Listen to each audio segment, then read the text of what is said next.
हमारे चैनल पे जितने भी लेटेस्ट वीडियो अपलोड होते हैं उसकी इन्फॉर्मेशन सबसे पहले पाने के लिए हमारे इस यूट्यूब चैनल को सब्सक्राइब करना बिल्कुल भी मत भूलिए और इस बेल के आइकन यानी कि इस घंटे के आइकन पे प्रेस करना बिल्कुल भी मत भूलिए। अगर आप ऐसा करते हैं तो हमारे जितने भी लेटेस्ट वीडियो अपलोड होते हैं उसकी इन्फॉर्मेशन सबसे पहले और फ्री में पा सकते हैं।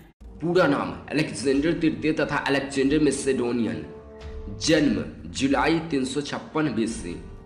जन्म स्थान पेला। पिता फिलिप, माता ओलंपिया। विवाह रुक्साना के साथ। 20 वर्ष की आयु में सिकंदर मैसेडोनिया का राजा बना और अपने पिता की एशिया माइनर को जीतने का इच्छा पूर्ण करने के लिए विशाल सेना और सर्वोत्कृष्ट सैन्य उपकरण लेकर निकल पड़ा।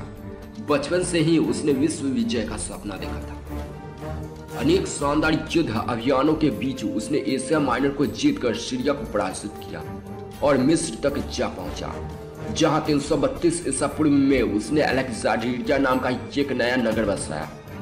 वहां उसने एक विश्वविद्यालय की भी स्थापना की। अगले वर्ष सिकंदर मेसोपोटामिया होता हुआ फारस यानी कि ईरान पहुंचा और वहां के राजा डेरियस तृतीय को बरबेला के युद्ध में हराकर वह स्वयं वहां का राजा बन गया। जनता का हृदय जीतने के लिए उसने फारसी राजकुमारी रुक्साना से विवाह कर लिया। कुछ समय बाद 326 ईसा पूर्व सिकंदर ने भारत पर आक्रमण किया और पंजाब में सिंधु नदी के तट तक जा पहुंचा। उसने भारत का सीमांत प्रदेश जीत लिया था, परंतु भारतीय राजा पुरस ने उसका बड़े साहस और शौर्य से सामना किया तथा आगे नहीं बढ़ने दिया। तभी सिकंदर को फारस के विद्रोह का समाचार मिला और वह उसे दबाने के लिए वापस चल दिया।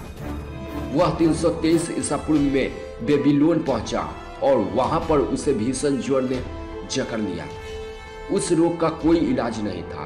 अंततः 33 वर्ष की आयु में वही सिकंदर की मृत्यु हो गई। केवल 10 वर्ष की अवधि में इस अपूर्व योद्धा ने अपने छोटे से राज्य का विस्तार कर एक विशाल साम्राज्य स्थापित कर लिया था, जिसमें यूनान और भारत के मध्य का सारा भूभाग सम्मिलित था।